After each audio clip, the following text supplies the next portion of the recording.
This is problem 549.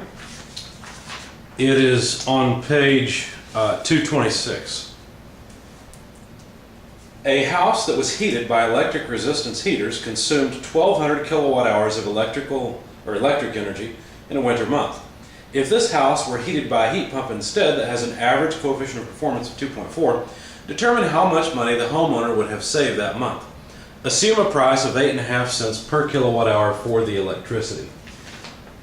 Now I would suggest after this problem that you convert in, take a power bill and look at how much you pay per kilowatt hour and just see what it costs, and convert that or use that instead in this example problem and see what you come up with. But we'll continue and use the 8.5 cents per kilowatt hour, which is a very cheap rate these days. All right, so anyway, what do we have here? Well, I have a situation similar to what I actually experienced personally. It's kind of interesting. When I bought my home, it was advertised as having a heat pump. At that point in time, I really didn't know how to tell the difference between a heat pump and electric resistance heating. Now, the first cold winter month when I cranked the heat up thinking, oh, no big deal, I've got a heat pump, what I found is that I paid a whole lot of money for my heat. In fact, it was about a $500 electric bill for that month. Of course, I quickly dialed the temperature back down. But the point is, you can heat your home a couple different ways. You could simply put electrical power into your home. Now you may think this is a good idea, because if you run electrical power through an electric resistance heater, just basically a wire that has resistance in it, 100% of the electricity that you pay for will go into thermal energy. So it is 100% efficient. And so you may think, well, how could we do any better than 100% efficient? Well, actually there is free energy for the taking. A lot of people want to talk about free energy, but they're talking about ways of getting work energy for free, which is not easy. There's free thermal energy available, however, and that's what a heat pump takes advantage of. And when you see a coefficient of performance of 2.4, what does that really mean? Well, what that means, that's the ratio of the amount of thermal energy that's moved into the home versus the amount of electricity you pay for. So this moves 2.4 units of energy into the home for every 1 unit of energy you pay for. That's much better than taking that 1 unit of energy and moving 1 unit of energy into your home. Basically what this does is it pulls, let's say that there's 1 unit of energy. We can do it this way. We can put 1 unit of energy into the heat pump and get 2.4 units of energy into the home. Where does the extra 1.4 come from? Well, it comes from outside. We just pull in free thermal energy from outside to heat the home. The other option is to take that 1 unit of energy and simply move it into the home. Obviously, it's a better idea to do it with the heat pump because you get some free energy that way. And that's what that coefficient of performance is all about. Anyway, I'll complete my story in a moment. I did end up using the results of my $500 electric bill, and you may be interested in that. Anyway, so the electrical power, if it's heated with a resistance heater, is 1,200 kilowatt hours. Now, if that is the amount of energy that had to be added, I've got dots here, I should have just total amounts of energy, because a kilowatt hour is just energy, not power. But anyway, so if you pay for that much energy into the home, then apparently during that month, the home lost 1,200 kilowatt hours. Okay, that's how much thermal energy was required to keep the home at a reasonable temperature. Whatever that means. It doesn't mean the temperature was constant necessarily. It could be that there's a programmable thermostat when the people are away, it's not on, that's fine.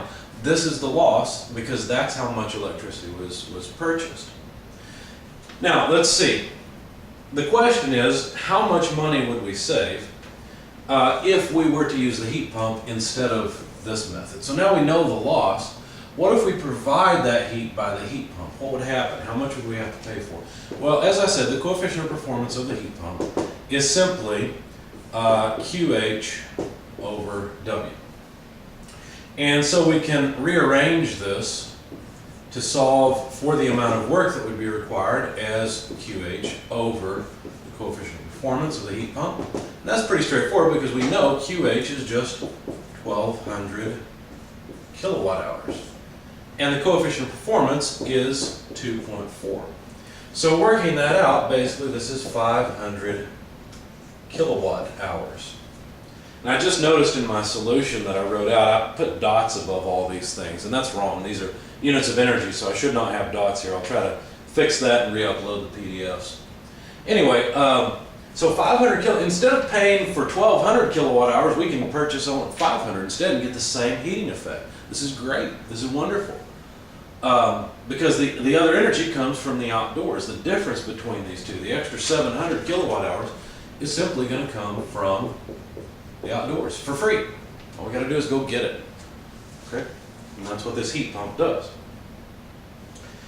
Now, let's see. So if we were to look at this, we could calculate the cost, right? Because if we have to pay for 1,200 kilowatt hours, then for part A, let's say cost for the initial, or let's just call it part A, would be the loss, 1,200 kilowatt hours, multiplied by the $0.085 per kilowatt hour. 8.5 cents is $0.085.